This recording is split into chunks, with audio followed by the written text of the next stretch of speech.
अर्जुन ने क्यों किया था श्री कृष्ण की बहन सुभद्रा का अपहरण? जाने क्या थी उनकी मंशा। महाभारत काल में अर्जुन और सुभद्रा के प्रेम और विवाह का वर्णन मिलता है। सुभद्रा श्री कृष्ण की बहन थी और श्री कृष्ण के कहने पर अर्जुन और सुभद्रा का विवाह संपन्न हुआ था। अर्जुन पहले से ही विवाहित थे। उनकी पत्नी का नाम द्रौपदी, उलूपी, चित्रांगदा था। लेकिन सुभद्रा को देखकर अर्जुन मोहित हो गए थे और फिर श्री कृष्ण की सहायता से दोनों का विवाह हो गया। आइए पंडित इंद्रमणि घनश्याल से जानते हैं अर्जुन और श्री कृष्ण की बहन सुभद्रा की प्रेम कथा और विवाह। पौराणिक कथा के अनुसार श्री कृष्ण के बुलावे पर एक बार अर्जुन द्वारका पहुंचे थे। अर्जुन श्री कृष्ण की बुआ कुंती के बेटे थे। श्री कृष्ण और अर्जुन के बीच काफी घनिष्ठता थी। जब अर्जुन द्वारका पहुंचे और उन्होंने श्री कृष्ण की बहन सुभद्रा को देखा तो वह सुभद्रा को देखकर मोहित हो गए। श्री कृष्ण ने ये स्थिति भांप ली थी, परंतु अर्जुन जानते थे कि सुभद्रा से उनका विवाह संभव नहीं हो सकता है। लेकिन श्री कृष्ण ने दोनों के विवाह का प्रस्ताव रख दिया, जिस पर अर्जुन को यकीन नहीं हुआ।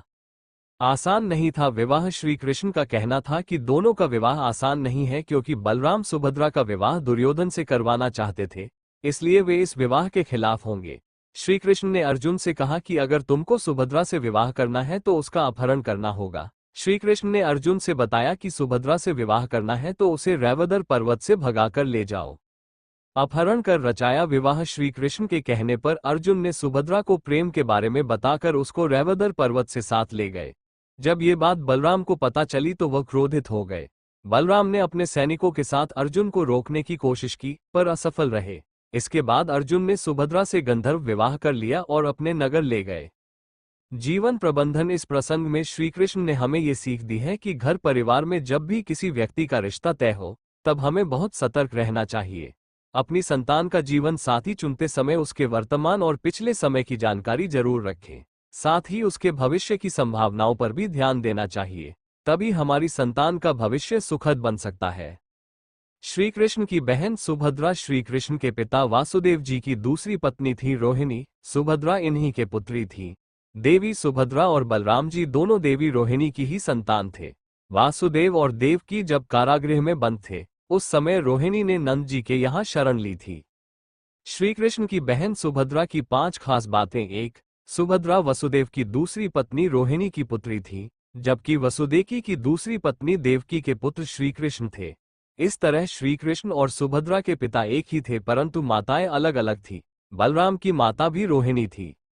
2. सुभद्रा का विवाह कृष्ण ने अपनी बुआ कुंती के पुत्र अर्जुन से किया था, जबकि बलराम चाहते थे कि सुभद्रा का विवाह कौरव कुल में हो। बलराम के हट के चलते ही तो कृष्ण ने सुभद्रा का अर्जुन के हाथों हरण करवा दिया था। बाद में द्वारका में सुभद्रा के साथ अर्जुन का विवाह विधिपूर्वक संपन्न हुआ।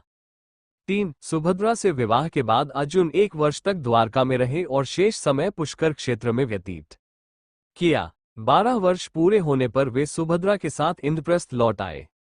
4. सुभद्रा की 3 बहनें थीं।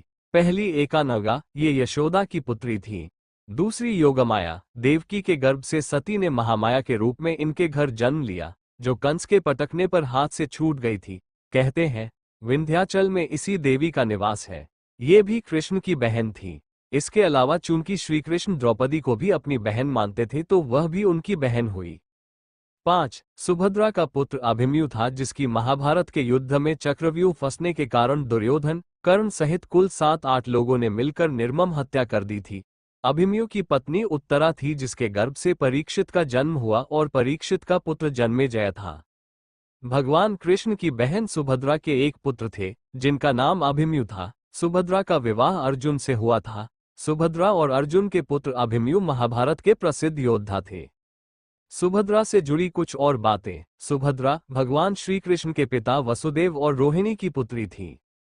सुभद्रा कृष्ण की बहुत लाडली थी। जब सुभद्रा और अर्जुन के बीच प्रेम की बात श्री कृष्ण को पता चली तो उन्होंने बिना बलराम को बताए सुभद्रा का विवाह अर्जुन से करा दिया। जब पांडव वनवास में थे तब अभिमन्यु बहुत छोटे थे, इसलिए सुभद्रा अपने बेटे के साथ अपने मायके यानी द्वारका में रहती थी।